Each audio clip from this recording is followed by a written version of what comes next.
Yeah, go ahead. Well, the dribble for cure was outstanding. It's kind of one of our first major community projects, and to be a part of that for the first time was tremendous. The crowd was great, and our guys were tremendous, especially coming right off the retreat and getting them up early to get them back from that. And I thought our open practice was really good. We're behind where we want to be defensively, especially on the backboard. But the guys are probably ahead of where we are or should be offensively. So we got to do a lot of work at the defensive end, but I like the pace that we're playing with. I like their attention to detail offensively. Kyle's doing a tremendous job of leading and doing the things that he's been able to do. He had 11 assists, 2 turnovers again yesterday in practice, and that's been kind of a common theme with him. So a lot of good things are happening, but we got a lot of work to do defensively. You know how much money you guys raised with that? I do not know. I don't know if you know that, Alex. I had heard money that was raised for Dribble for the Cure. We'll have a figure to you guys later this week. Okay. Yeah, I've not heard on that. I know you expressed some concern about rebounding. How much? It's still a big concern. Rebounding's a big concern. You know, that's. I don't think it was a very good rebounding team last year, and we put a lot of emphasis on rebounding. So, and you haven't really added. You know, the additions aren't really rebounders. You know, most of the additions are guards, with the exception of Juana, who's not healthy yet to play. So that's a big issue. You know, Kyle obviously is a very good rebounding guard, as is Jordan. But we're going to have to really continue to emphasize that backboard, because if we want to get out and run, if we want to do the things in our transition game that we want to do, you got to be able to get stops, regardless of whether we're in man defense or zone defense. And we've always had really good rebounding teams, and it's slow. You know, if there's an awful lot of positives. If there's the one negative that I've got concern for as far as development and seeing some progression in practices, it's on the backboard. So we've got to do a better job of coaches of 16 practices in now. As we move forward and look at the things we got to work on, we got to really emphasize the backboard more. Is that something where Tony could be, that's something where he needs to take a big step forward? Yeah, and he's doing a nice job. You know, I think Tony's doing a nice job on the backboard. You know, our 2 best rebounders probably to date have been Kyle and Tony, but it's got to be a group. You know, it's rebounding. Team rebounding is always a group issue. You know, we need guys getting 3 to 6 rebounds, and it's got to be everybody. It can't be, because when you have a lapse, then that ends up where the balls go, and you don't get the rebounding. So it's not just one guy or 2 guys that's not doing it. Honestly, collectively as a team, there just hasn't been enough focus. We're a very good offensive rebounding team. That's what's odd. We go to one side of the backboard, but the defensive backboard has been the biggest concern. Now that Bale's eligibility has been established, do you have an ETA on who's going to be available? No, doctors really have been, it's not doctors, I think they're just unclear because they're wanting to see week to week. He gets evaluated weekly, and they're just wanting to see each week his progression. And they've been very pleased with his progression, but it was an injury. It was more of a repair than it was a fixing. So we want to make sure, and that's long term, that's what's best for the athlete. So we're hoping that, you know, just waiting and making sure that obviously not going to have an athlete come back that's not 100%. So I don't know a time frame. You know, I'm hopeful sooner than later, but I've not been told how many weeks out until he can practice. On the Alford medical chart, a repair is worse than a fix, or a fix worse than a repair? Well, it can be, you know, it can be either or. I think long term for the athlete, if it's not a complete tear and you can just repair the ligament, that's a lot better than having total constructive surgery on something to where you're taking something out and actually fixing it. So I've been told to repair as long as it works, and the athlete takes to it long term, it's a lot better. But repair is the least severe of this. Yes, Yeah. yes. How do you feel like team chemistry has been developing so far? Oh, it's been outstanding. We had a tremendous retreat. It came at a good time. It's the first time I've done that, just because of, I think, the rules. Starting practice at the end of September, we went 15 practices, take a retreat. Now we're going to have about another, it's almost the midpoint. We'll have another 14 practices before we get to Drexel. So the retreat hit at a good time. We were able to spend a lot of good time together, and you know, unfortunately, the coaches lost the softball game, which is not something I'm accustomed to. So I'm just getting over that loss. Bases loaded with 1 out and not finish is not a good thing Pitching from was a pretty coach's bad end. that game. Well, it's like I said, you know, David Brown pitched a complete game. and got the win, but his ERA is still pretty high in a 20-19 game. But there was a lot of neat things. You know, it was, they got to spend a lot of time together. Coaches got to spend a lot of time together with them, and beautiful part of the country. And so that was good, and to come back and have a good practice. The chemistry on the team has been outstanding. But as we addressed a lot of issues up there, you know, the season hadn't started. You know, there hasn't been a win, there hasn't been a loss, there hasn't been playing time or lack of. So we talked about there's always obstacles, there's always distractions in a season. We got to be tough about things now and build towards a season that, you know, those things are going to happen to us, and we got to be ready to deal with them when it happens. So 20-19, that was the 1928 Indiana State final basketball game. Yeah, it might have been. It might have been. Any word on Hamilton? No, not as far as eligibility, no.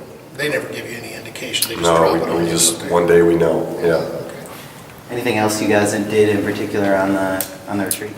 No, just different team building stuff, different activities and those type of things of, you know, just what you do in those type of things, building trust, learning about what voice to listen to. You go through a season, there's a lot of voices out there, and getting to know each other. I think the players getting to know each other, and them getting to know the coaches, you know, really understanding who we are, not just as what we think about offense, defense, but who we are as people. And it gave us about, you know, close to 48 hours. It wasn't quite 48 hours, but it gave us a weekend to do those things. And it was a very nice time. Do you feel like the players learned something about you maybe that they didn't know? Yeah, I hope so. Yeah, I hope so. I hope we all learned a little bit about each other a little deeper. You know, it's all part about building the trust that we've tried to do over the last 6-7 months, and we want to continue to do that. You know, we've got a open line of communication for our players, and our players know they can come to us with anything. And hopefully, you know, a weekend like this is a good break for their bodies, where they're not banging on each other. We'll start bringing in officials now and doing more scrimmage work as we get closer to having that first exhibition game here coming up next week. Has your team ever been called slow before?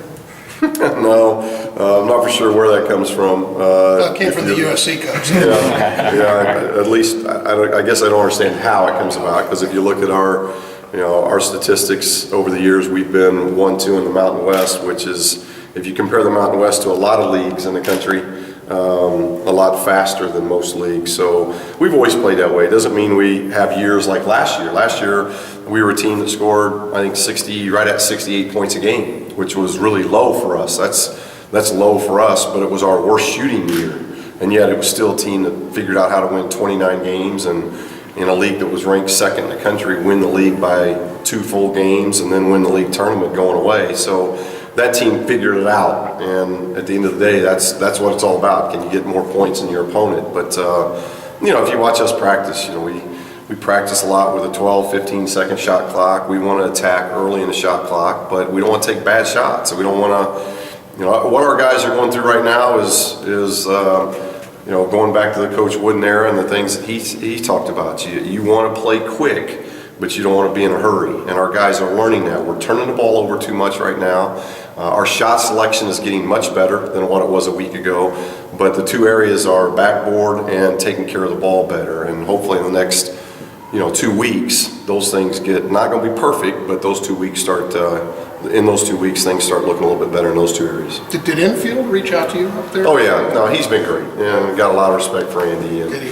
I think it was something that, you know, as he said something in practice to motivate his team, and for some reason, you know, he got written about, and those things happened, but I don't think it was meant to be an attack on us or anything else. He's been very classy through the entire hiring process with the 2 of us. Is there anything especially unique about this team compared to any team that you've coached in your time as a coach? No, we seem to be able to play an up-tempo style. You know, with the Ware twins, you got 2 guys that are 6'10", 235 pounds that can really run the floor. So you put both of those bigs out there at once, and you can put lineups out there of 6'10", 6'10", 6'8", 6'5", 6'5". You have the ability to be really big. And I've had some big teams before, but not that big, and to be that athletic. So I like our versatility. I've had teams that have been very versatile. We got to wait and see just how versatile this team is, but we got guys that can play multiple positions, and we can put combinations out there that I hope makes opponents and opponent coaches have to really think about how you're going to guard us. You know, because Kyle can be a 6'8" point guard, and then Kyle can be a 6'8" forward in a 4-guard lineup. And so there's a lot of different ways that we can show you a lot of different looks. Now we've got to get good in those looks and in how we guard particularly in those looks. But as that evolves, I like how this team could evolve to be a pretty difficult team to match up with. You know, line up with Kyle at point guard. Is there someone on the roster that you see as being capable of of guarding the other team's point guard? Is that something that you've? Oh yeah. You got a guy like Norman Powell. I think Norman can guard any of the guard positions. So that's where again we got to figure that out as we're making you adjust. We know you're going to try to do things different to us with having a big point guard out there. But I think we can put, if Kyle's not at the time where we can put him on a quick jet, Norman's very capable of that. So that's where I hope that the team can evolve, and it's got to start doing that at the defensive end. We're seeing the evolution offensively. We haven't quite seen it defensively yet. Are you getting clarity on a starting lineup and rotation? No, not yet. I mean, we still got a lot of practices to go through. I mean, I've always been a guy that, especially taking over new positions, you're gonna give the veterans the first shot and the best shot, and so we're going to look at that and continue to look at rotations. That'll be as we get going through things. We'll try different combinations in both exhibition games. That's why I'm glad we're playing 2 exhibition games, because we'll throw a lot of different combinations out there, and then when we go back and track film, we'll be able to see what combinations seem to be working early in the season. And to be honest, it could be combinations that evolve during the season to where you start the season one way, but the combinations change by the time you get to league play just because of production or lack of production by individuals. So, but I like what the freshmen are doing. The freshmen are competing, and they've been put in a tough spot because of the talent that's in front of them. And I think all the freshmen have really done a good job competing and fighting, and will bring a lot of intensity. And the vets have done a good job of not just welcoming them, but trying to help them learn what the college game's all about. And that's what we're going to have. We got some really good vets. You got 6 guys that returned from last year. That's not enough. So those freshmen are gonna have to play some minutes, and they got to be good quality minutes. And I think the vets know that, and they've done a good job of leading those guys thus far. You got a grasp of the whole SC UCLA dynamic in this town yet? A grasp of it? Just the rivalry. It's hard to say. I know that there's a rivalry. Obviously you got the 2 Pac-12 schools that are in the same town. So, you understand that. Do I understand there's still a big difference in the basketball side of it? Yeah, I think there's still a big difference there. Difference in what way? Well, if you just look at history, and you look at history and tradition, UCLA, USC, there's quite a bit of difference there. Any other questions?